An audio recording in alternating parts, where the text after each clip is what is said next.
로이드 존스와 함께하는 로마서 묵상 8월 30일 묵상을 시작하겠습니다. 오늘 로마서 묵상의 제목은 말씀을 대적하게 만드는 죄의 속임수입니다. 오늘의 로마서 말씀을 읽겠습니다.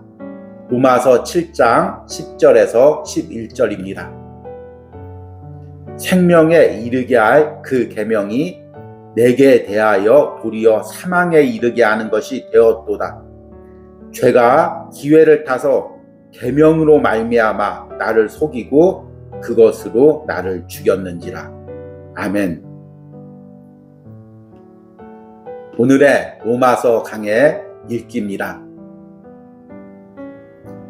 죄에 의해서 잘못 사용되는 또 다른 방식은 무율법주의입니다.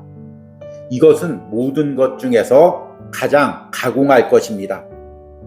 우리는 죄를 지었으며 율법을 어긴 것을 알았습니다. 그런데 죄가 와서 이렇게 말합니다. 너는 죄를 짓고 율법을 어겼다. 그러나 걱정할 것 없다.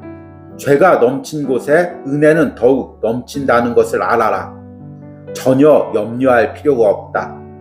죄를 의식하면 할수록 은혜는 더욱 넘치고 어느 의미에서 죄 지으면 지을수록 너에게 은혜는 더욱 작용한다. 너는 구원받은 자이며 은혜 아래 있으니 그러므로 무엇을 행하든 문제될 것이 없다. 무율법주의는 교회의 생명을 괴롭혔던 가장 잔인한 골칫거리였습니다.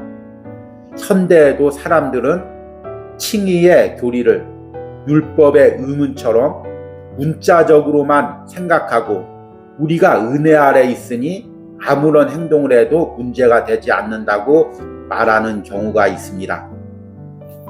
또 죄는 우리 속에 율법에 대한 적대감을 만들어서 우리를 속입니다.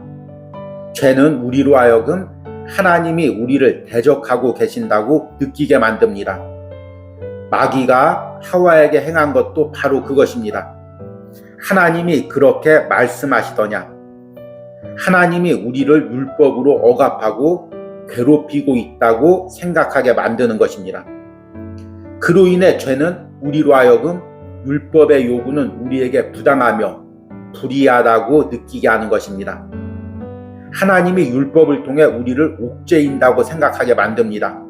율법은 좁고 편협하고 하고 싶은 것은 모두 하지 말라고 하며 하기 싫은 일만 시키는 것처럼 보이게 만듭니다. 그렇게 해서 죄는 우리로 하여금 율법을 미워하게 합니다. 그래서 율법에 대한 반감으로 인해 더욱 율법을 어기고 죄를 짓고 싶은 충동을 일으키게 합니다. 또한 죄는 우리를 매우 대단한 존재로 생각하게 함으로써 율법을 어기게 합니다. 죄는 왜 우리가 율법 아래 붙잡혀 있어야 하느냐고 묻습니다. 마귀가 하와에게 행한 바와 같습니다. 하나님이 너희더러 그 실과를 먹지 말라 하시더냐? 다른 말로 하면 왜 하나님이 그러한 제한을 두시더냐? 왜 너희는 하고 싶은 일을 제지당해야 하느냐? 왜 너희가 해도 좋은 일에 한계가 있느냐? 너희는 자유로운 존재다. 스스로 삶을 지배할 수 있다. 이 교활함은 특별히 현대에 대중화되어 있습니다. 오늘날 현대인의 정신을 가장 대중적으로 나타내는 것들 가운데 하나는 자기 표현이라는 이단입니다. 그것은 본능이 주인 노릇을 하게 하고 하고 싶은 것은 무엇이든지 하라는 것입니다. 이것이 지금 우리를 속이고 있는 죄의 속임수입니다. 아멘. 오늘의 로마서 해석입니다. 8월 로마서 묵상이 어느덧 오늘과 내일 이틀을 남겨두고 있습니다.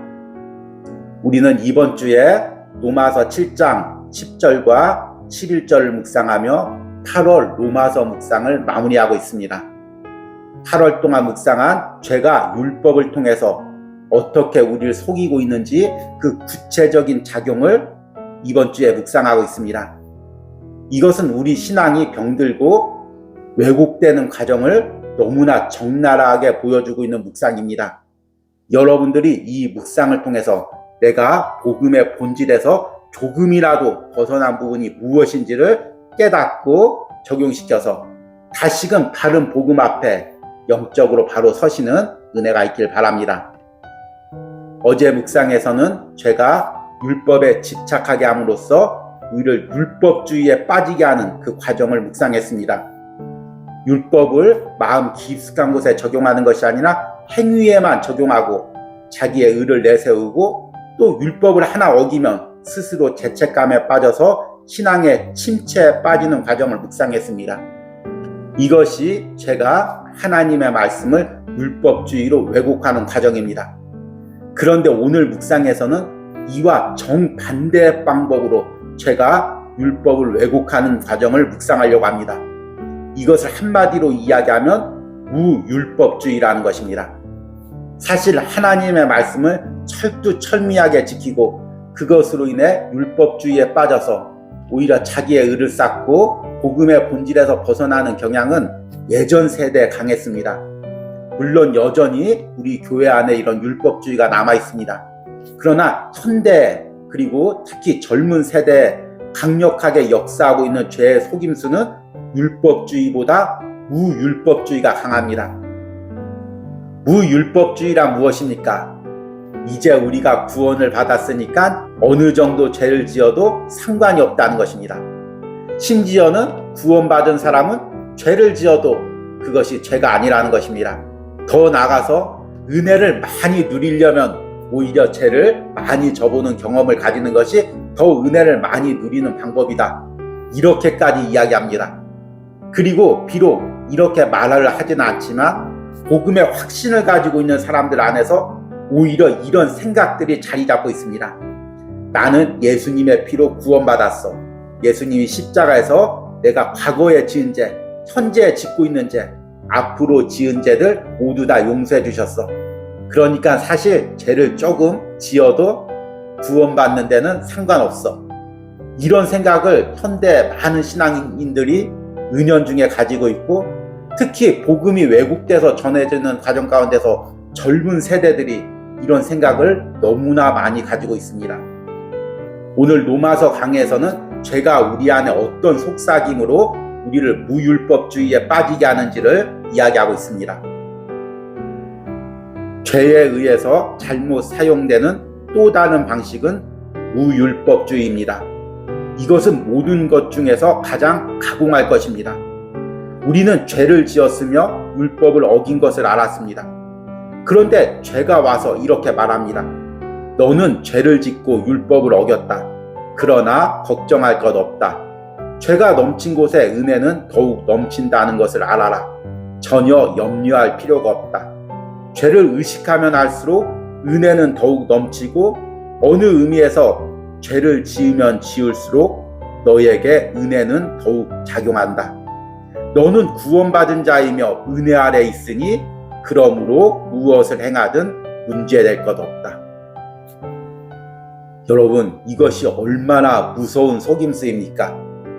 예수 그리스도의 피로 구원받은 우리는 이제 옛사람이 십자가에 못 박혀 죽고 새 사람으로 살았습니다. 이제 내 안에 성령님이 계십니다. 내 안에 예수 그리스도와 연합하여 살아갑니다. 내 몸과 내 마음이 성령님이 거하시는 성전이 되었습니다. 그런데 어떻게 죄를 지어도 상관이 없습니까? 어떻게 성전에 온갖 오물을 쏟아 넣고 그리고 어두운 생각으로 잠식을 해도 상관이 없습니까? 이것은 복음이 아닙니다. 복음을 변질시키는 거죠. 말씀을 왜곡시키는 것입니다. 그러나 많은 사람들이 바로 이 사탄의 속임수에 빠져서 무율법주의로 빠져가고 있습니다. 이런 무율법주의로 빠져가는 과정에서 사탄의 또 다른 속임수가 있습니다. 하나님의 말씀을, 율법을 하나님이 우리를 억압하는 것으로 느끼게 하는 것입니다. 세상 사람들은 다 자유롭게 살고 있는데 하나님이 나만 율법으로, 말씀으로 억압해서 세상의 이 자유를 못 누리게 한다고 생각하는 것입니다. 그리고 그로 인해서 하나님에 대해서 반발심이 생기고 내 안에 억울한 마음이 생기게 하는 것입니다. 그 사탄의 속임수가 사실은 창세기 3장에 하와에게서부터 일어났습니다. 뱀이 하와에게 묻죠. 하나님께서 정말 이 동산 실과 나무를 다 먹지 못하게 하셨느냐? 하나님께서 동산 나무의 실과들 전부 먹지 못하게 억압하는 분으로 생각하게 만드는 것입니다. 그리고 하와에게 억울한 마음을 심어주는 것입니다. 하나님이 왜 이렇게 너를 억압해야 돼? 너는 왜 이렇게 하나님에게 억압당하면서 살아야 돼? 너는 자유로운 존재가 아니야? 너는 선악과를 먹으면 하나님처럼 될 수 있어. 너도 하나님과 동등한 존재가 될 수 있어. 이렇게 사탄이 하와를 유혹했습니다. 이런 유혹은 이 시대에도 계속되고 있습니다. 현대 문화의 가장 큰 특징은 무엇일까요? 인간을 자유로운 존재로 생각하는 것입니다. 그래서 도덕적인 억압이나 종교적인 억압을 배척해야 한다고 가르치는 것입니다. 그러나 오늘 로마서 강에서 이것이 바로 사탄의 속임수라고 생각합니다. 율법을 우리를 억압하는 것, 하나님의 말씀을 우리의 자유를 누르는 것으로 사탄이 자꾸 우리를 속인다는 것입니다. 오늘 로마서 강의 마지막 부분에서 이렇게 이야기하고 있습니다. 또한 죄는 우리를 매우 대단한 존재로 생각하게 함으로써 율법을 어기게 합니다. 죄는 왜 우리가 율법 아래 붙잡혀 있어야 하느냐고 묻습니다. 마귀가 하와에게 행한 바와 같습니다. 하나님이 너희더러 그 실과를 먹지 말라 하시더냐? 다른 말로 하면 왜 하나님이 그러한 제한을 두시더냐? 왜 너희는 하고 싶은 일을 제지당해야 하느냐? 왜 너희가 해도 좋은 일에 한계가 있느냐? 너희는 자유로운 존재다. 스스로 삶을 지배할 수 있다. 이 교활함은 특별히 현대에 대중화되어 있습니다. 오늘날 현대인의 정신을 가장 대중적으로 나타내는 것들 가운데 하나는 자기 표현이라는 이단입니다. 그것은 본능이 주인 노릇을 하게 하고 하고 싶은 것은 무엇이든지 하라는 것입니다. 이것이 지금 우리를 속이고 있는 죄의 속임수입니다. 여러분, 오늘 묵상을 통해서 나도 모르게 하나님의 말씀을 무거운 짐처럼 느끼고 있는 부분들이 무엇인지를 깨달으시기 바랍니다. 은연중에 잘못된 가르침을 통해서 이 정도 죄를 지어도 구원받는 데는 아무런 지장이 없다고 생각하고 있는 그런 죄된 생각들, 사탄의 속임수의 생각이 무엇인지를 분별하시기 바랍니다. 세상 문화 속에서 살면서 세상 사람들의 말을 들으면서 세상 문화를 즐기는 것이 자유롭게 사는 것이라는 속임수에 빠져있는 부분들이 무엇인지를 묵상하시기 바랍니다. 그리고 사탄의 속임수와 죄를 분별하시고 말씀 앞에 바로 서시는 은혜가 있으시길 바랍니다. 두렵고 떨림으로 말씀 앞에 서서 그 말씀이 내게 생명이 되고 그 말씀이 나를 살리고 그 말씀이 나를 복되게 하는 것임을 깨닫는 은혜가 있기를 간절히 축복합니다. 오늘의 적용과 기도입니다. 내가 나도 모르게 죄와 세상의 속임수에 빠져 말씀을 지키는 것을 부담을 가지고 죄를 짓는 것을 별일 아닌 것처럼 여기고 있는 부분은 무엇입니까? 내게 성령께서 다시금 죄와 세상의 속임수를 분별하는 능력을 달라는 기도를 드리시기 바랍니다. 우리 함께 기도하겠습니다.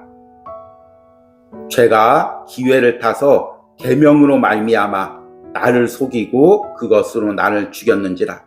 주님, 내게 생명이 되어야 될 그 말씀을 내 안의 죄가 또 세상의 잘못된 가르침이 왜곡하여 그 말씀이 부담스럽게 느껴지게 하고 그 말씀이 나를 억압하는 것처럼 느끼게 했던 적이 있음을 오늘 묵상을 통해 깨닫습니다.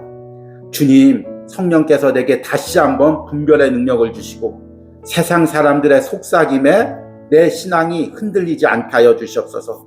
하나님의 말씀이 생명임을 다시 한번 확신하게 하여 주시옵소서. 이 말씀을 붙들고 사는 것이 가장 복된 삶임을 다시 한번 내가 확신하게 하여 주시옵소서.